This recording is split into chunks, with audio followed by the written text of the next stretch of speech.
Nagamit nyo na ba ang eGov app? Dito pwede raw tayong kumuha ng business permits o mag-transact sa BIR, PhilHealth, SSS, or eTravel. Convenient, di ba? 14 million users na raw ang naka-download nito. Pero may hidden risk pala sa paggamit ng eGov. Ayon sa isang internal audit na nakuha namin sa Rappler, wala palang mga kontrata between the DICT, the agency behind eGov, at mga concerned agencies at LGUs. You might think, so ano naman? Anong pakiko sa kontrata?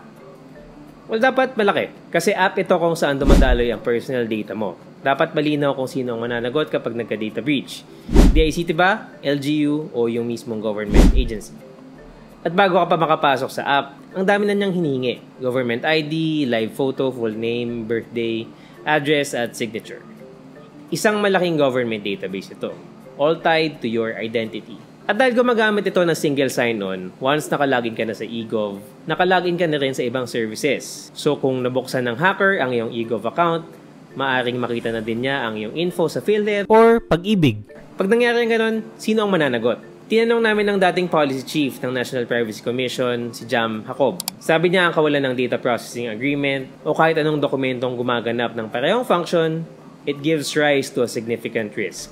Kapag may nangyari raw sa data mo, mahirap na malaman kung sino ang dapat managot. Ang sagot naman ni David Almiral Jr., DICT Undersecretary for E-Government, ayon daw sa Anti-Red Tape Authority, hindi na kailangan ng MOA o kontrata at red tape lamang daw ito. Pero ang take ni Jacob, hindi mutually exclusive ang mabilis na deployment at ang pagprotekta sa data rights ng tao.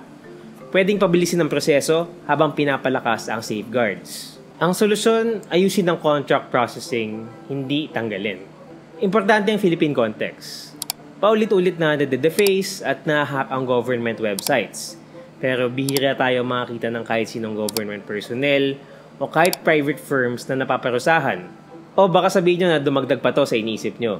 Tama lang kasi pinoposisyon ng eGov bilang major pillar ng digitization efforts ng bansa.